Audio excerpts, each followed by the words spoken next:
128페이지. 세 번째 위기. 네 번째 위기입니다. 세 번째 위기는 용병 문제였고 128페이지. 찌빙글리가 네 번의 위기를 겪습니다. 첫 번째는 면제부와 관련된 것이었고, 두 번째는 결혼 문제, 성직자의 결혼 문제, 세 번째는 용병으로 인한 외교 문제였습니다. 그리고 오늘은 소위 말하는 네 번째 위기, 소세지 사건입니다. 소세지를 먹은 거예요. 겨우 많이 먹지도 않았어요. 겨우 두 조각, 두 개를 가지고 혼자 먹은 것도 아니에요. 그 간에 기별도 안 갔을 거야. 나눠 먹었어요. 그것도 뭐 하여튼 장정들, 성인들이 12명이서 나눠 먹었습니다. 그 이야기를 하게 됩니다. 네 번째 위기는 흔히 소세지 사건이라고 불리는데, 소세지 맛있어요. 우리 지금 먹는 프랑크푸르트 소세지, 비엔나 소세지야. 이건 게임이 안 돼요. 달라. 여기서 먹는 소세지는 1522년 사순절 기간에 있었던 사건입니다. 교회에서 시행하는 금식과 관련되어 있습니다. 로마 카톨릭은 사순절 기간에 육식을 금식합니다. 육식 먹으면 안 돼요. 고기를. 그런데 이것이 성경적 근거가 없잖아요. 전혀. 관습이에요. 사순절에 먹으면 안 돼요. 이걸 이제 찌빙글리가 설교합니다. 우리는 이것을 해야 할, 지켜야 할 이유가 없습니다. 이때부터 찌빙글리의 종교개혁이 본격적으로 시작됩니다. 그래서 어떤 학자들은 이것으로부터, 아니죠, 대부분의 학자들이 이 소세지 사건으로부터 종교개혁이 시작되었다라고 이야기합니다. 여기서 나오는 것이 이제 67개 조항인데요. 다음 주에 우리가 하나하나 살펴보게 됩니다. 67개 조항이 뭐라고 했죠? 혹시 지난 시간에 첫 번째 개혁교회 하지 않았나? 안 했나? 안 했나? 안 했나 보네. 첫 번째 신앙 고백. 개혁파요. 개혁교회. 같은 것입니다. 종교개혁 시기에. 자, 1522년 사순절 기간에, 사순절 기간이니까 3월이겠죠, 당연히. 그죠? 이때부터 찌빙글리 종교개혁이 본격적으로 시작되었습니다. 당시 쥐리히는 아직 종교개혁이 일어나지 않은 때입니다. 쥐리히가 도시적 특성상 어디적 성향을 가지고 있었다고 그랬죠? 어디적 성향? 어디파에 기울였다고 했죠? 로마 카톨릭 교황파라고 말씀드렸습니다. 그래서 찌빙글리는 군인으로서 전쟁에 참여했습니다. 누구 편에 서서? 교황파에 서서 프랑스와 싸웠습니다. 그래서 교황파적인 중심지 있던 쥐리히로 와서 목회를 했던 겁니다. 당시 쥐리히는 아직 종교개혁이 일어나지 않은 때입니다. 여전히 미사가 진행되었습니다. 여전히 형상들이 널려 있었습니다. 여전히 축제일, 성인들 축제일이 계속 지켜지고 있었습니다. 찌빙글리는 교회 금식과 관련해서 디모데전서 4장을 설교하면서, 금식은 자신의 경건을 위한 것이지 일부러 습관해서 정한 시간에, 교회에서 정해주잖아요. 금식합시다. 사순절에 언제 이렇게 금식합시다. 시간을 향하는 것은 성경적 가르침이 아니라고 하였습니다. 근데 우리는 오늘날도 여전히 사순절 때 별의별 이야기가 다 있어요. 한 끼 금식, 오락 금식, 커피 금식, 말도 참 잘 만들어내. 금식이라고 얘기해요. 이것을 원숭이 쇼한다 라고 그러죠. 칼빈은. 합법적인 금식은 기독교 강의에 나오는데 세 가지 목적이 있습니다. 합법적인 금식이라면 이것이 첫째, 육체의 고행 정화를 위해서입니다. 굴복식, 제멋대로 못된 짓을 못하게 하기 위해서 금식합니다. 죄를 짓지 않기 위해서 하는 것이 금식입니다. 둘째, 더 나은 기도, 거룩한 묵상을 준비시키기 위해서 금식합니다. 더 나은 기도, 거룩한 묵상을 위해서 금식을 할 수 있습니다. 반드시 해야 된다는 거 아닙니다. 할 수 있습니다. 세 번째, 하나님 앞에서 나의 범죄를 고백할 때 겸손을, 자기를 부인하는 것이죠. 겸손은 겸손하게 만드는 증거로서 금식을 할 수 있습니다. 자, 보세요. 자신의 죄를 굴복시키고 자신의 육체적인 정화를 위해서, 이것은 개인적이면서 교회적인, 대중적인 것일 수 있습니다. 개인적인 것이기도 하고 대중적인 것이기도 합니다. 그렇죠? 이 대상은. 두 번째, 거룩한 묵상, 더 나은 기도를 위해서 하는 것입니다. 이것은 개인적이보다는 대중과 관련시킵니다. 대중적인 것, 교회적인 것을 관련시킵니다. 이것은. 세 번째, 하나님 앞에서 나의 범죄를, 이것은 개인도 관련되어지고 대중적인 것도 관련되어집니다. 그래서 금식은 개인적인 것, 대중적이지만은 개인적인 것보다 대중적인 것과 더 관련되어 있습니다. 이게 금식입니다. 개인적도 있습니다만은 개인적보다도 대중적인 것과 더 관련되어 있는 것이 금식입니다. 그리고 금식은 죄와 관련되어 있다고 그랬잖아요. 다시 말하면 겸손의 표징, 자기 부인을 이야기하는 것과 관련되어 있습니다.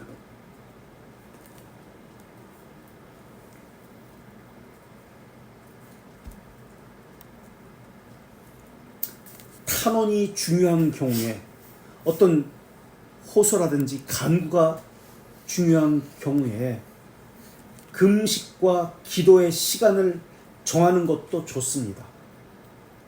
예를 들어 가지고 탄원이 필요한 경우, 금식을 하는 경우는 어떤 경우냐면, 대중적인 것과 더 관련된 있다고 했어요. 금식은 어떤 것들이 있을까요? 대중적인 어떤 문제와 관련되어진 것, 재해, 대중적인 것, 역병, 전쟁, 기근과 같은 것.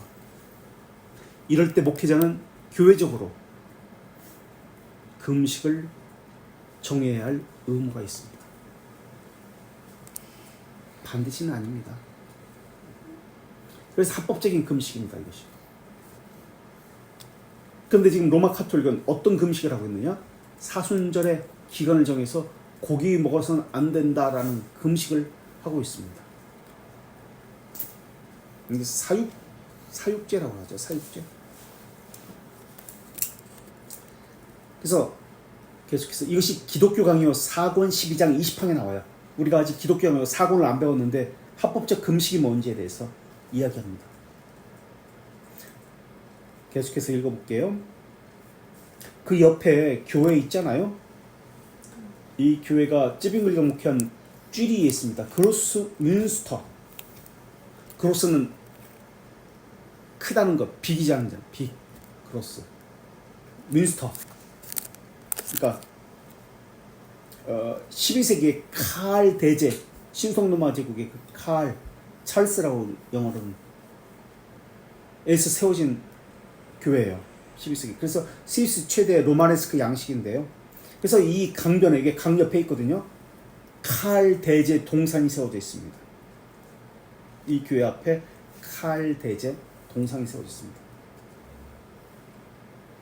자, 그렇다면 금식은, 예수님은 매번 금식했어요? 매년 금식했어요? 사순절 때? 그런 이야기가 나오나요? 언제 금식했죠? 금식했다는 이야기 나옵니다. 있습니다. 언제 금식했죠? 근데 사람들은 툭하면 예수님처럼 40일 금식을 합니다. 예수님 언제, 왜 금식했죠? 평소에는 뭐라고 별명이 붙었죠? 먹고 마시는 자, 먹고 마시고 즐기고, 뜯고 씻고, 뭐 그거 있잖아요. 그런 자야. 예수님이. 금식과는 거리가 멀어요. 우리도 금식과 거리가 멀죠. 네. 근데 금식을 했단 말이에요. 예수님.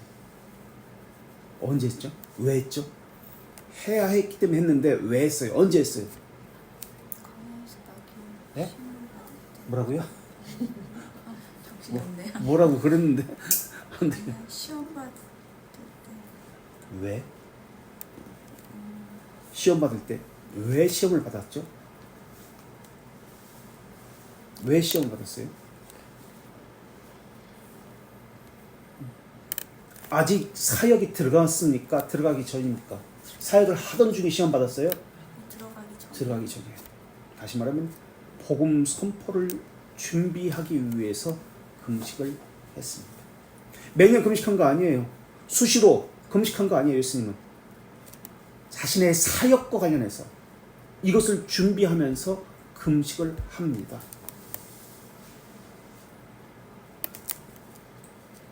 근데 그게 아니잖아요. 한국교회는 사순절 안 하면 그건 이상한 교회죠. 이단 교회죠. 사순절 언제부터 했어요? 70년대 교회 다니신 적 있나요? 사순절 70년대 한 적 있어요? 80년대까지도 제 기억에는 없어요. 사순절 했나요? 사순절? 제가 다녔던 교회는 없던 것 같은데 80년대 사순절 지켰나요? 90년대에는 했어. 아니 했나? 전 90년대 외국에 살아가지고 모르겠네. 90년대는 어땠나요? 2000년대는 했어요. 네, 2000년대, 90년대는 제가 잘 모르겠어요. 안 했던 것 같아요. 그러니까 어느 순간에 최근 언젠가부터 한국교회가 사순절을 다 지키기 시작합니다. 네. 사순절 릴레이 기도라는 것도 어느 순간에 들어왔고 금식이라는 것도 어느 순간에 들어왔어요. 그전엔 사순절이라는 개념 자체가 없었어요. 40일 정도 금식하면 죽지 않아요? 몰라요. 안 해봤어요. 안 죽어요. 금식 얘기가 나왔으니까 금식하고 나서 먹기 위해서 나온 것이 있어요. 유럽에서 수도원에서 뭘까요? 치킨숲인가? 소금. 네? 소금? 포도전 아니에요? 포도주? 그래서 수도원에서 만들었어요. 아니요, 포도원이라고 말 안 했어요. 그래서 이름이 수도원 이름이에요. 죽이. 음식이요? 그것을 우리는 죽을 먹잖아요. 금식하면 그죠? 무슨 죽 같은 걸 먹는단 말이에요. 야채죽, 소고기죽 이런 죽을 먹어요. 그 사람들은 수도원에서 그러니까 역사가 오래된 거죠. 중세시대 때 나온 거니까. 스프 먹었나? 스프? 스프에 바울 수도원, 어거스틴 수도원, 어거스틴 스프라고 그렇게 해요? 아니죠. 그럼 어거스틴이라는 이름으로 들어가는 그것이 무엇일까요? 파울러너라는 이름이 들어가는 것이 무엇일까요? 파울러너 유명한데 수도사 복장 가지고 이렇게 상표가 귀리주. 그거 아니 그거는 청교도구나. 다행이다. 그거 모르니까. 뭐지? 맥주. 맥주구나. 맥주. 그게 발효식품이고 이러니까. 맥주 수도원에서 나왔어요. 파울라너라는 유명한 독일 맥주예요. 이름 아우스티누스 수도원에서 나온 거 유명해요. 그 맥주. 찾아봐야지. 독일 옥토버 페스트 저도 한번 가봤는데 9월달 말에서부터 10월 초에 끝나는데 뮌헨에서 하거든요. 파울러너가 주관해요. 소시지도 드시고 맥주도 먹고 그겠네요. 그때 10월. 맥주를 먹으면 취하지 않나요? 글쎄. 외국 맥주는 거기는 유럽은 물이 달라요. 우리나라하고 칼크 석회질이 너무 많아요. 그래서 맥물을 못 먹어요. 그래서 그걸 거르려면은 맥주를 먹어야 돼요. 그래서 그들은 유대인들이 포도주가 물이듯이 음료수듯이 그들은 맥주가 물이에요. 맥물을 못 먹어. 칼크를 걸러내기 위해서. 우리의 개념과는 좀 달라요. 우리는 물이 좋아가지고 그냥 물 먹는데 그럼 물을 사 먹어야 돼요. 그냥 수돗물 못 먹어요. 그냥 일반 물, 칼크가 있어가지고 석회가 있어가지고. 그래서 목욕하고 샤워하면 머리 다 빠져요. 칼크 석회가 있어서 피부도 안 좋아지고. 어떤 사람은 이게 손마디가 굳어버리잖아요. 이게 석회가 들어. 할머니들은 다리 도이 막 이래요. 저 속에 쌓여가지고. 소세지가 맛이 달라요. 우리나라 소세지는 우리나라 인스턴트에 맛이 없어요. 이건 달라요. 어쨌든 이걸 먹었습니다. 맥주하고 소세지와 같이 먹었는지는 어땠는지 모르겠습니다. 일부 쥐리 사람들이 사순절에 음식을 먹자 수도사들은 교회 규정의 위기에 일반 신자들은 금식을 하는 것을 하나님께 예배하는 것이다. 탁월한 예배를 하는 것이라고 생각했어요. 더 거룩해지는 것이다.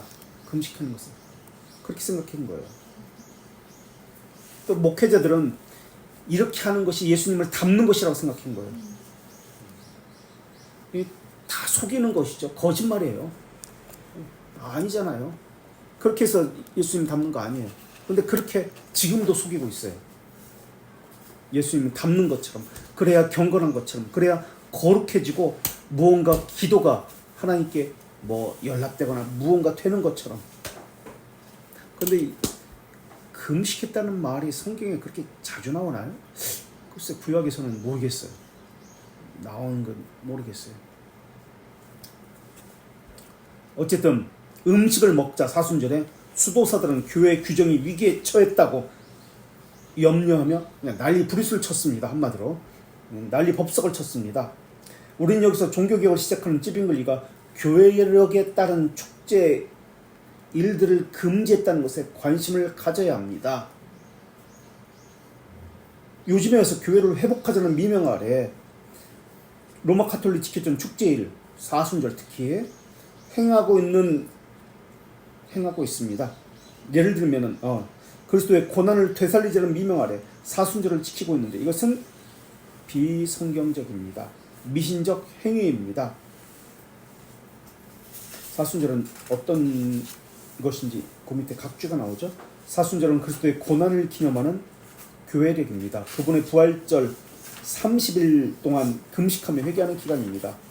부활의 전 40일을 따져 주일 뺀 40일을 따져가지고 사순 십자가 40이라는 뜻이에요. 사순이 40일 이 날이 되면 죄를 머리에 뿌린다고 해서 제수요일이라고 부르기도 하고 문자적이죠. 지금 사순절이 미션화되었기 때문에 개혁파에서는 사순절을 지키지 않고 한 주일에 부활주간을 지키는 줄 모르겠어요.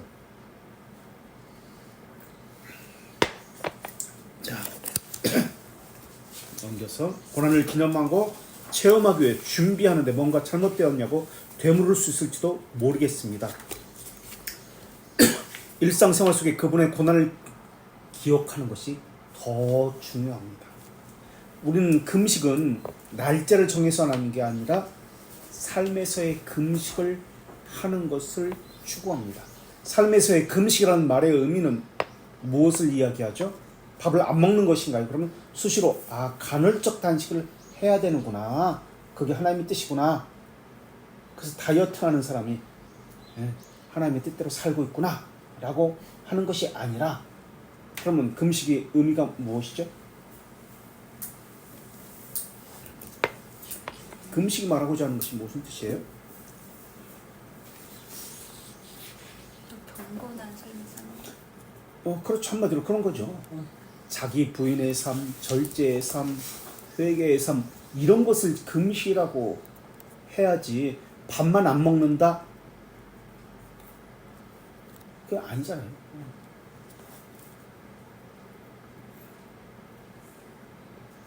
그래가지고 신자들의 어리석은 열정들 그것을 경건이라고 생각해요. 그래서 종교적인 어떤 거룩을 추구하는 것이라 생각해요.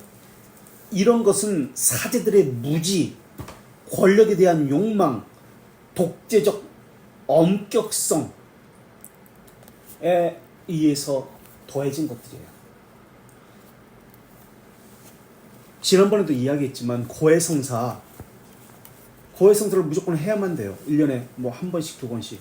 그럼 왕들이 자기가 이래 가지고 비리 저질렀습니다 하면은 그 비리를 알고 있는 이 사제가 이 왕을 그 비리를 가지고 협박하기도 하고 너 잘해?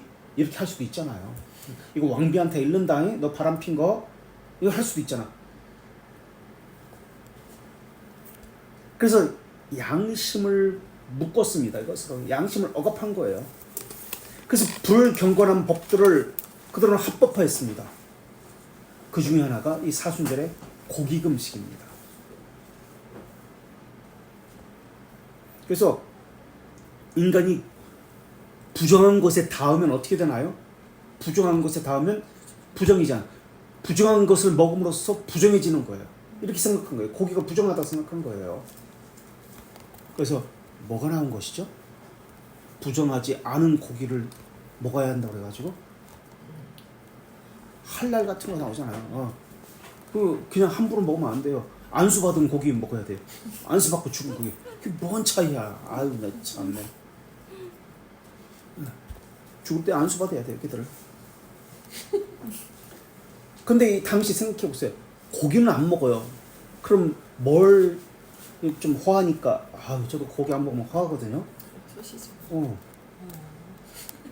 소시지도 돼지고기로 하잖아요. 고기로 하거든요. 소고기로 하고 돼지고기로 하고 뭐 여러 가지 고기로.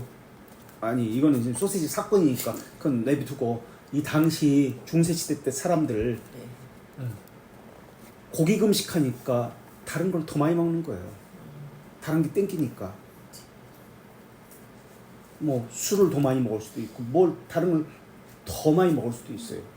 포도주는 이 우리나라 같은 경우는 이거는 술이라는 개념이잖아요. 그래서 이것은 안 좋다, 거룩에 방해된다, 하나님이 그래서 금지하신다 라고 생각하잖아요. 그들의 포도주라는 개념은 반대예요. 아니 물이라는 개념이 아니라 신성한 음료예요. 예수의 몸이니까. 하나님께 더 가까이 가는 더 거룩한 하나님이 주신 그런 음료예요.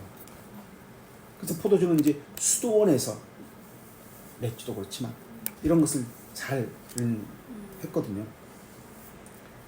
결국 금식이 말하고자 하는 것은 음식을 제한하는 것, 금하는 것이 아니라 경건한 자의 삶인 검약과 절제, 아까도 말씀드렸지만 전 생애를 금식과 같은 삶을 살아야 되는데 문자적으로만 한 거예요. 다른 부분에서는 방종하고 그렇게 했던 거예요. 그래서 교회가 피해야 할 미신적 금식,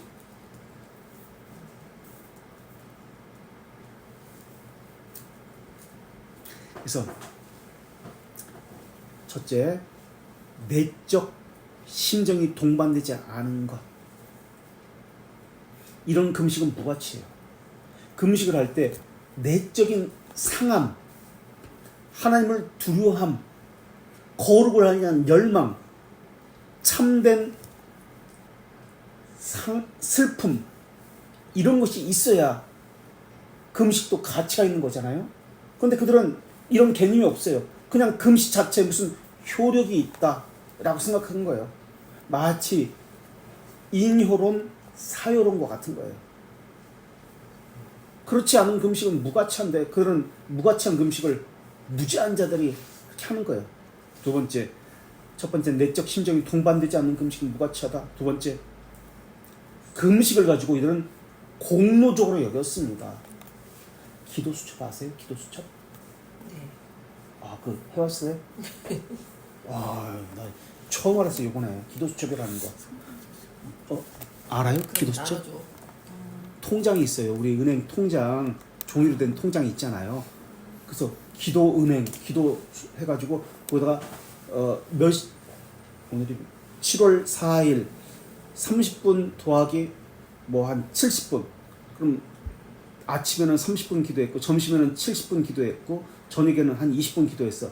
그럼 120분이잖아요. 그러면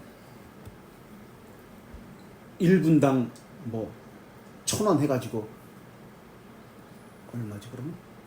하여튼 하루에 12만 원 통장이 이렇게 되는 거예요. 이게 쌓이는 거예요. 그래서 몇 억 가지 이렇게 통장이 쌓이는 거야. 그래서 그걸 교회에다 제출해요. 통장 다 쓰면. 그러면 3개월별로 6개월별로 통장을 제출하면 그 1등한 사람은 돈을 줘요. 그런 게 있어요. 안 해보셨어요? 그런 건 없었어요. 그렇게 해줘. 괜찮죠? 괜찮아요. 그리고 주부에 나고 사람들 앞에서 5만 원 받듯이 1등 아무개 집사, 2등 아무개 권사. 뭐 경쟁적으로 해요. 엄청 그 하겠네. 계산할 때 그러니까 그냥 하겠어요? 계산할 때 플러스 하겠네. 자기 마음대로 막 플러스 하는 거예요. 그러니까요. 엄청나요. 계속 쌓이는 거니까. 죄를 짓네. 그 몇 억씩 되는 거예요. 이 사람은 부자야. 몇십억도 있어요. 와, 돈이 통장에. 그 교회에다 제출하는 거예요. 하나님 나라에 쌓아둔다고 생각. 거기서 그렇게 써 있어요. 하나님 나라에 쌓아두는 아이고. 보화 뭐 이런 식으로 성경 구절 뭐 어디 찾아가지고 거기 있어요. 그 기도 통장에. 야, 나 그런 거 봤어요. 그런 거 말이 안 돼요. 무슨 교회 딱 써가지고 기도 통장 하늘나라에 상급을 쌓습니다. 보화를 쌓습니다. 그런 아이디어를 왜 내는 어디서 그런 거를 다 만들어내는지. 자, 그래서 금식 마찬가지로 기도도 그렇지만 금식을 공로적 일로 여기 있었습니다. 자랑하는 거예요. 야, 나 금식했어. 며칠 했어. 공로적 일로. 성경 읽기는 이런 것들 해보셨죠? 성경 일독하면 주보에 올라가는 거. 우리 교회는 100독을 아니지 100독까지는 만독을 우리 교회는 목표로 합니다. 그래서 장로는 1년에 뭐 한 5독, 권사는 3독, 집사는 2독씩 뭐 일반 시간은 1독 이상 해가지고 올라가잖아요. 최민정 성도 올해는 1독밖에 못했습니다. 그 번호가 끝에 있어. 30 몇 번에 있어. 그 다음 뭐 아무개 집사 5독했어. 저 장로가 1독하면 저 밑에 있어. 창피하니까 막 이렇게 올려가지고 한 50독 정도 했다고 앞에 두고 올라가니까 순서가 1, 2, 3, 4 순서가 계속 바뀌니까 그렇게 하는 거야. 확인할 수가 있어야지. 하여튼 공로적으로 여겨서는 안 됩니다. 금식을. 기도도 그렇고 성경 읽기도 그렇고 지금 그렇게 하고 있어요. 지금 현재 제가 다 경험해 본 겁니다. 세 번째, 그러한 것이 칭찬받을 일이라고 상상을 부추겨서는 안 됩니다. 근데 이것을 칭찬받을 일이라고 좋은 일이라고 부추기잖아요. 교회적으로 상을 주고 주보에 이름을 내고 부추깁니다. 요게 기독교 강요에 3권 12장 19절에 나옵니다. 3권 12장 19항에 나옵니다. 기독교에는 뭐 이런 얘기 다 나와요. 중세시대 때 있었던 그 당시에 로마 가톨릭의 비리오 같은 것들. 자, 그렇게 편의주의에 빠지다 보면 느슨해지고 실제로 바른 생활을 하기가 어렵습니다. 독을 약으로 처방하는 것이 일상화되어서는 안 됩니다. 가끔 긴급할 때 사용하는 것입니다. 축제일은 독과 같은 유해한 행사입니다. 약으로 사용할 때가 있지만 정기적으로 또 규정해서 행하게 되면 신앙에 큰 오류를 범할 수 있습니다. 그럼 교회에서 행사하는 거 있잖아요. 이걸 어떻게 해야 될까요? 물론 기독교에는 나옵니다. 반복적으로 고정적으로 하면 될까요? 안 될까요? 어떤 프로그램 행사를 성경 공부 말고 어떤 교회에서 정하는 행사를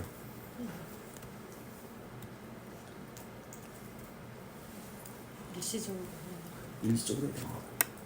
반복적으로 하는 거 아니에요. 매년 이렇게 반복적으로 무슨 행사, 무슨 창립기념주일 해가지고 뭘 이때는 우리 뭘 한다 반복적으로 이렇게 하는 거예요.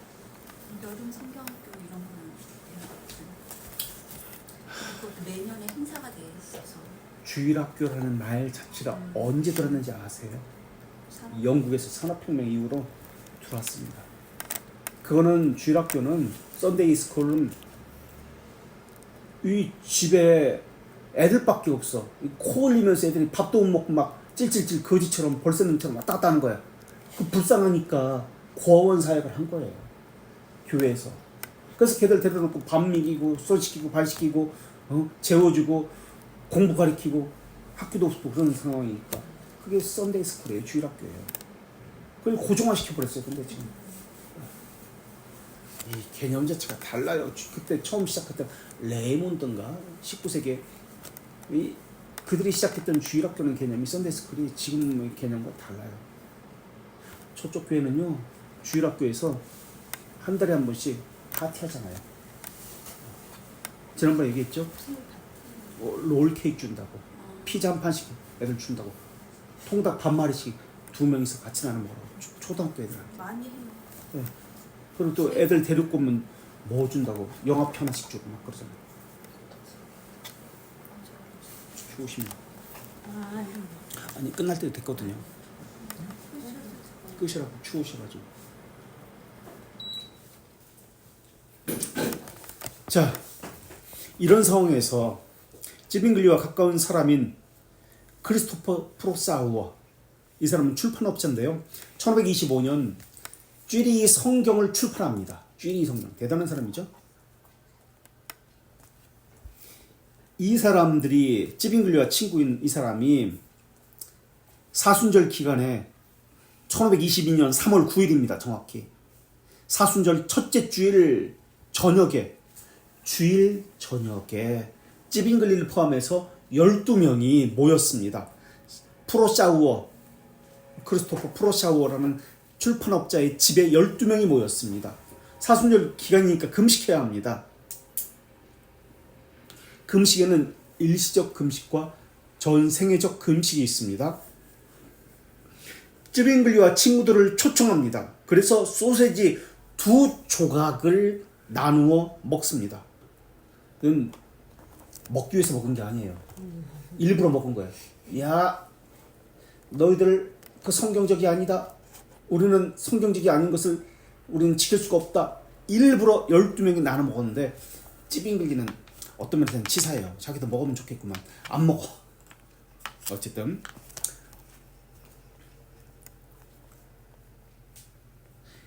왜 먹었냐면 일부러 먹었는데 40일 동안, 사순절이 40일이잖아요. 로마 카톨릭에 고기 먹는 거 금지한다는 것을 깬다는 의미로 상징적으로 먹은 거예요.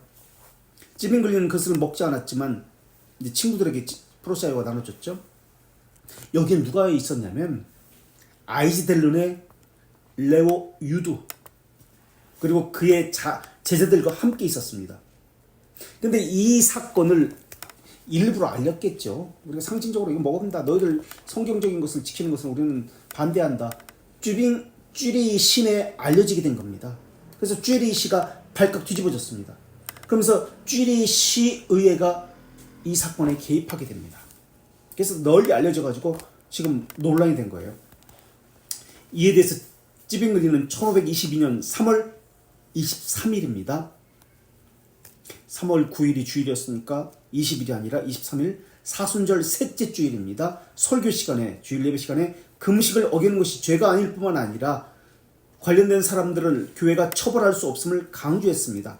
설교 제목은 먹는 것에 있어서 선택의 자유에 대해서. 그래서 이것을 가지고 책을 만듭니다. 4월 16일 소책자를 펴냅니다. 이게 찌빙글리의 첫 번째 발표작입니다. 그래서 이것을 종교개혁의 시작이라고 그렇게 이야기하는 거예요. 아, 로마 가톨릭에 대항했다. 성경적이 아닌 것을 첫 번째로 대항한 것이 바로 이 책을 낸 것이다. 먹는 것에 대한 그 소시지 사건이에요. 선택에 대한 자유. 그래서 이것 때문에 콘스탄트 주교가 쥐리에 강력히 항의합니다. 그리고 사절단을 보냅니다. 이제 조사하려고. 그래서 쥐리 행정관도 이건 위반행위다, 처벌하겠다고 그렇게 이야기합니다. 그래서 1522년 4월 9일 육식을 먹을 수 있는 자유라는 책을 낸 것입니다. 자, 그리고요, 계속해서 그러자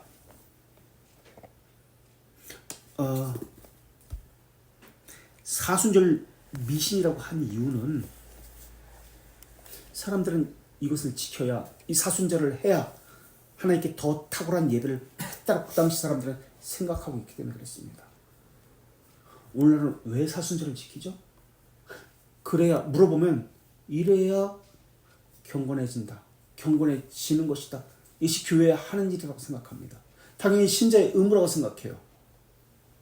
그래서 이 사순절 기간에 특별히 기도 릴레이라고 기도 수첩을 만들어서 금식 기도를 합니다.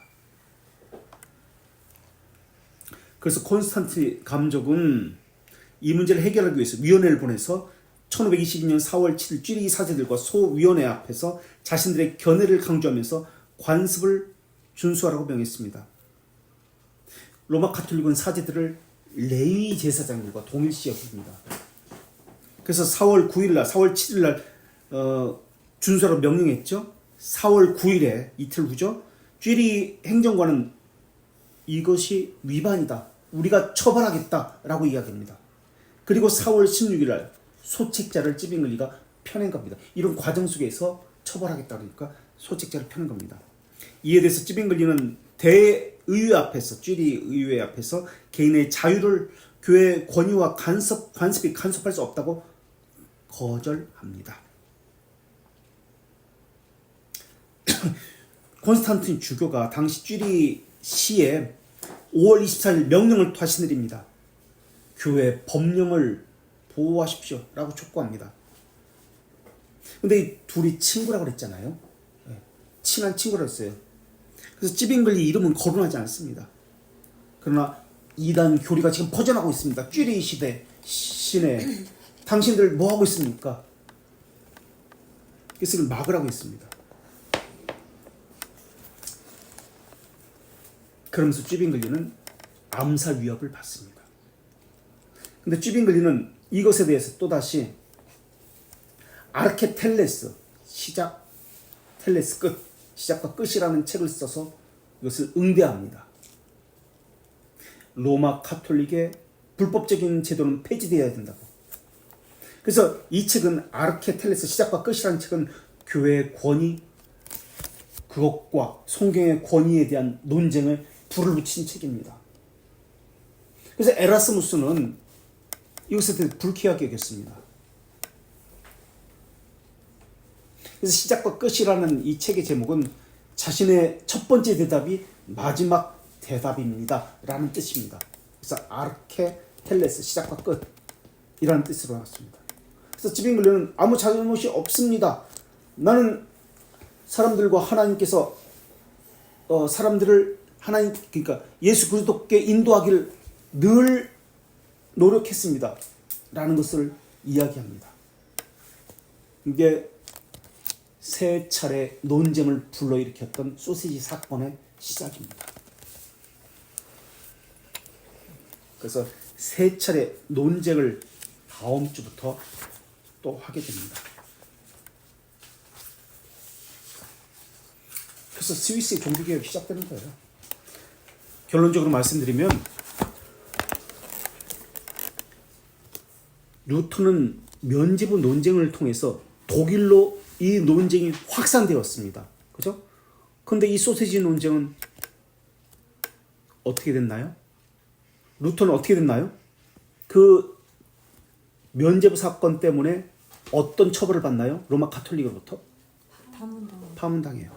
쫓겨나요. 그러나 쥐빙글리는 그런 일이 없습니다. 그래서 전 세계적인 사건이 아니에요. 쥐리에서만 사건이 됐습니다. 왜? 쥐빙글리가 이겼기 때문에. 그리고 그 콘스탄틴 주교가 친구로서 좀 옹호한다는 그런 면도 없지 않아 있었습니다.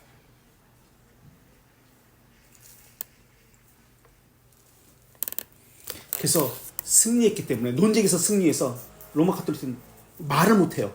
성경을 가지고 이야기하니까. 그래서 더 이상 이것이 퍼져나가지 않고 그냥 하나의 그냥 사건으로서만 알려지게 된 겁니다. 그러나 루터는 그렇지 않았죠.